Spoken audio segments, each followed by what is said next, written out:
Hello, Recovery Live. Pastor Nick here. Guys, last night we had some technical difficulties, could not broadcast the Understanding Addiction thing on our channel, so I'm putting that out tonight. Guys, I hope this gets to you. We've been talking about step 6, and how to ask God to remove character defects. And it goes like this. We humbly ask God to remove our defects of character. Create in me a clean heart, O God, and renew a loyal spirit in me. And that is Psalms 51:10. And guys, when we talk about that, we've gone through issues like anxiety and codependency and anger. And I wanted to talk about addictions, helping people understand addictions, just what we instantly think of. Because when we think of addictions, we immediately think of chemical addiction. But addiction can come in many forms. And we need to understand that the result of addiction is always the same. It's a loss of control. Tonight, I want to talk through some of those addictions and how maybe they can affect you and affect you differently in other areas of addiction you probably didn't even think of. And I want to just cover these types of addiction for just a sec. So there are 3 types that we're going to talk about tonight. The first one is, of course, chemical addiction. Now, when we talk about chemical addiction, this could be alcohol or tobacco. It could be opiates or cocaine, amphetamines, cannabis, prescription drugs, hallucinogens, inhalants, which is, used to be the thing in my day, and PCP, those kind of drugs. And there's probably a list of hundreds of other ones that we can see, such as benzos and other things. But the thing is, we have this chemical addiction we build. That's the first thing we want to talk about. The second one is clinical addiction, and that comes in the form of like rage or kleptomania, silly enough, pyromania, and even gambling would fall in that clinical addiction kind of category, where gambling it gets in our way, and it's a brain process just like the other two. It becomes a natural compulsion. And the last one I want to talk about is behavioral. And guys, when we talk about behavioral, that's where most of us don't really maybe consider those addictions, but they really are, because they affect how our brain works. The first one is food, of course, in that behavioral category, sex, pornography, internet. How about phones? How about your phone? We have that one going all the time. Video games, guys. If you're parents of children and you want to learn how to do this, limit the video game time. Honestly, it is really hard on the psyche to keep living in an alternate world that doesn't exist. Also, working. Some people are workaholics and they just don't stop. Exercise can become an addiction. It's a good thing, and good things can become addictions. Sometimes pain becomes an addiction. We use cutting and things to amplify that, to get it there. And lots of times we tell people, if you're cutting, it's better to put a rubber band on your wrist and sting yourself. It helps get past that point of where we are struggling and we want those dopamine and endorphin to release. We sting ourselves, and it kind of helps with that category. And the last one in that category is shopping. I'm like, you ever shop to feel better? If you have to compulsively shop to feel better, well, that's an addiction. Excuse me. So the Bible says very clearly that we should not be a slave to anything. It means nothing but Jesus.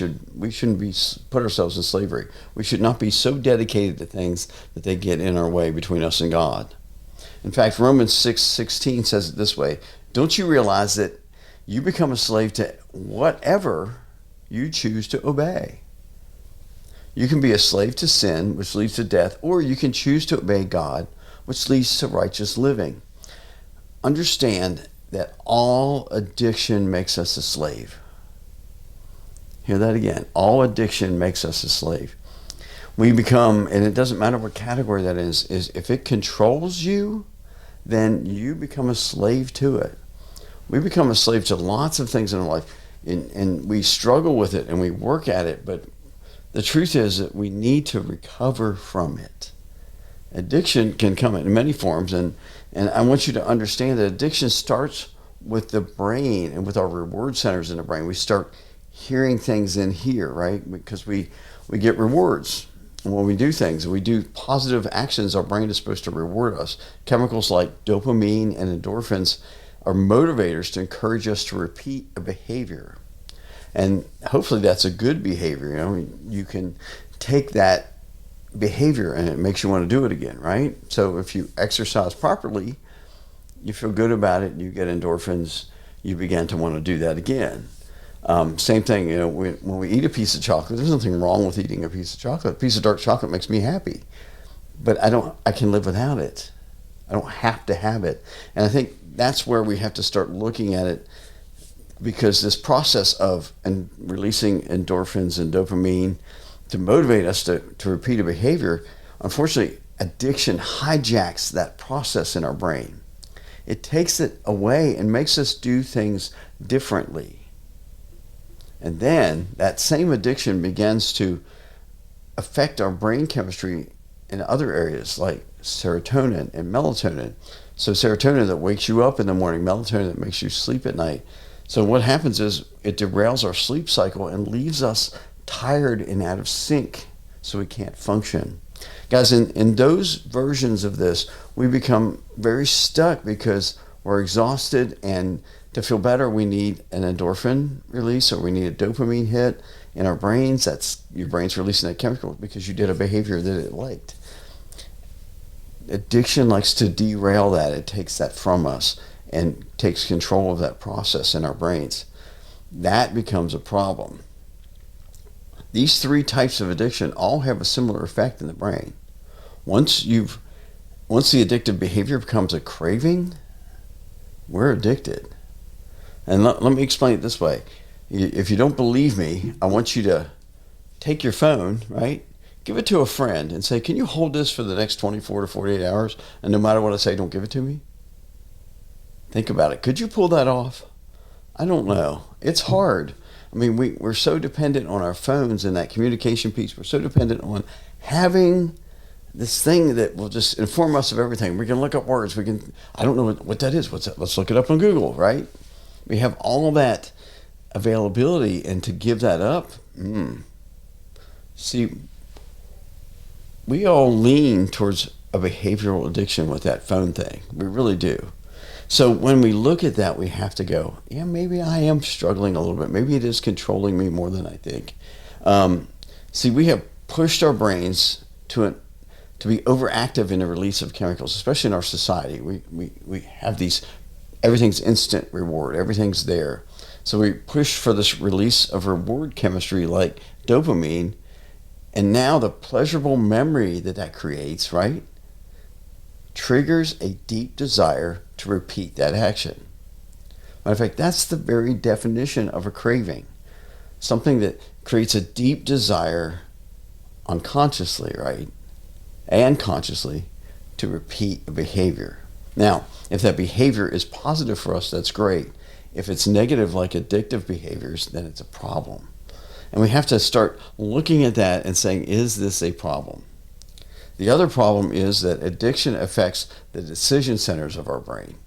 That prefrontal cortex that's up here in your brain, that part of your brain that helps you make good decisions, that starts to affect the way we make decisions. It affects the functionality of the prefrontal cortex. So when we make bad decisions, even though we know better, well, that may be an addiction. That may be a problem in our brain that we've got, and we have to retrain our brain.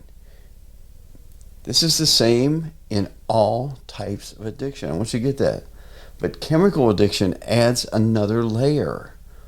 Now, addiction's tough, period. If your phones or whatever, if you're stuck on something, caffeine, hey,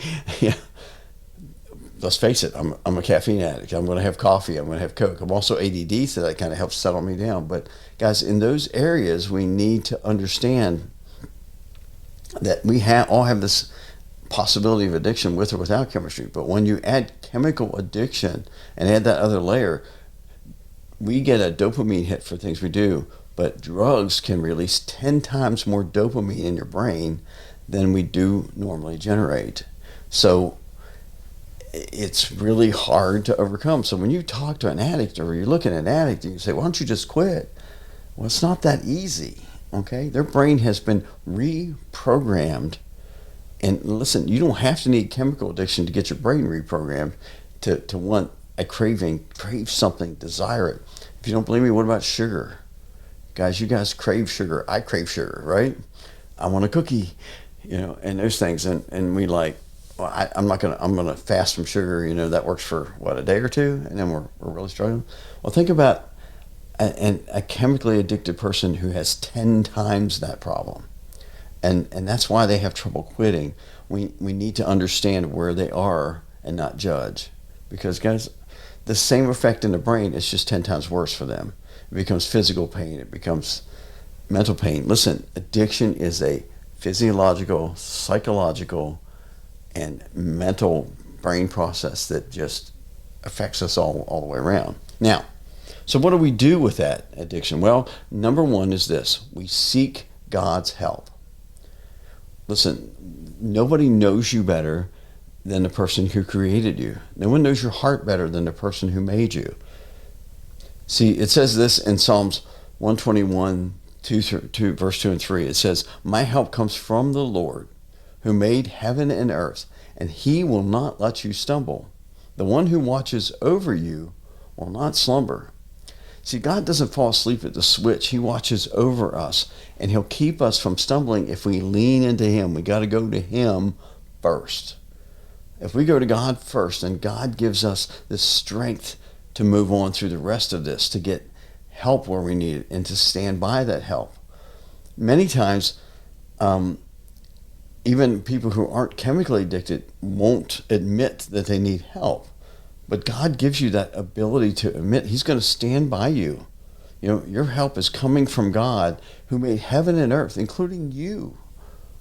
So why wouldn't you lean into the one who made you, who knows what you need, when you need it, and how you need it? So we need to learn to lean on God first. The second thing is, if you're in chemical addiction, I want to say this. It's okay to seek medical help. Matter of fact, it's dangerous not to seek medical help sometimes. This idea of quitting cold turkey is not always possible. Matter of fact, I would say it's more rare than it is usual. And why am I saying that? Because alcohol addiction can be dangerous. If you go into withdrawals, you can actually die from withdrawing from alcohol. And opiates can really wreck your body and do things. I've talked to a lot of people addicted to opiates, and the amount of pain they feel in withdrawal, the amount of mental process, the sweats, they're struggling, everything's hurting, and all they want to do is feel better. Because what the addiction does is make them feel sick. And if they don't hit that opiate, then they feel sick. I want you to understand this. Like all good things, medicine is a gift from God. We abuse it just like we do everything else. Sometimes medicine gets abused. But the truth is nothing good happens without God's help. Everything good comes from God. In fact, it says it this way in James 1:17, "Whatever is good and perfect is a gift coming down from God, our Father in heaven, who created all the lights in the heavens, and he does not change like casting and shifting shadows." You see, God, who gave you something good, is going to stand by you. And it's okay to go use medication to do that. There are medications that I would suggest you use. If you're opiate addicted, methadone is probably the worst thing you can do to get off the drug. Why is that? Because a medical doctor I talked to explained it this way. An opiate is, think of the dopamine receptors in your brain as doors. Just a door. You've opened a door. So opiates open that door as wide as they possibly can, slam it against the wall and hold it back. Well, methadone works in that same vein. It swings that door wide open, opens those receptors in your brain, and it just replaces the opiate in that case. And it is an opiate derivative, so it's going to do that. When we get to things like Suboxone, the Suboxone is different in the fact that it cracks the door open. It doesn't swing it wide open. It gives you just enough so you feel better. And used properly, that can help you get off of these drugs and stay off them. And probably within a few years, even if you're severely addicted, get off the Suboxone as well. The idea I'd love to see everybody get off, but not everybody can because of brain chemistry changes. If you started taking drugs early, You may not get off that, and that's okay. If you have diabetic, you don't quit taking medication. And if you need it, you need it. That's between you and a doctor. But what I will say is this. Get some help getting through things. It's okay to get help. But once you get help there, then comes this part. And the third thing you need to do is seek accountability. Programs like ours at Recovery Alive or AA, other ones, but I love Recovery Alive. You know why? Because we name God as our higher power. We say, Jesus is my higher power. I'm leaning on God. I'm trusting God. You could pick anything as a higher power in other programs, and I'm not bashing them because most of them will work. But here's what I know. When the chips are down, I don't want a doorknob to be my higher power. I want God to be my higher power. Who's higher than God? No one. No one has more authority. No one has more knowledge. No one has more grace. No one has more love than God himself. So when I name God my higher power, that's when I know that God has my back, that he's going to lead me in the right path. But that's why we name that in Recovery Alive. But guys, seek accountability in a program like Recovery Alive. We're here to help, not judge. We're here to love and support. We're also here to call you on your crap if we need to do that. And that's what Galatians 6:1 is all about. In the Bible, it says, "Dear brothers and sisters, if another believer is overcome by sin," you mean addiction is sin? Well, anything that we do that does not follow God, the Bible calls sin. If we're not obeying God, it's a sin. That's it. So if another believer is overcome by sin, you who are godly, you who are stable in your recovery, let's put it that way, should gently and humbly help that person back onto the right path. That's why we exist. And be careful not to fall into the same temptation yourself. Understand that some of these behaviors become a problem for other people. Like we go in and we think this, and I used to, in our recovery programs, I'd put people in sexual integrity groups like that were addicted to porn or other things. You know what happens when you put all those people in the same room? They end up relapsing or getting a setback because they all shared information. I've had the same thing with codependent groups and stuff. That's why at Recovery Love we try to mix the issues in the group so that we're learning about different issues, because we may have more than one. Most of us have more than one, let's be honest. And also, we figure out that we are functional in ways we never thought possible when we get help and we get someone to stand by us. So, you got to be careful you don't get tempted. I will say this too, guys, that do you know that suicide is also contagious? Do you know that there become suicide clusters because people who know someone who commits suicide, their likelihood of committing suicide increases because they know somebody who committed suicide. So you have to look at things like that. There's behaviors in our brain. We tend to repeat behaviors around us. So be careful not to fall in the same temptation. The last scripture and thought I will leave you with is this. I took Romans 6:12 and 13 and just took out the word sin, and I replaced it with the word addiction. I'm not doing that to change the Bible. I just want to make a point. When you read this way, get the understanding. Don't let addiction control the way you live. Do not give in to addictive desires. Do not let any part of your body become an instrument of evil to serve addiction. Instead, give yourselves completely to God, for you were dead, and now you have new life. So use your whole body as an instrument to do what is right for the glory of God. Guys, I challenge you to live this out this way. Don't let addiction control the way you live. It doesn't have to. It may be hard, but if you go to God, you get help from medical stuff as you need it, or a psychologist, any of that's fine. Go get therapy. That's great. I did. And then seek out accountability in a program like Recovery Alive. I invite every one of you to come to our Recovery Alive at New Life every Friday at 7 p.m. But listen to me. I want you to get help wherever it is. We're here for you. Guys, thanks for listening, and we'll see you next time.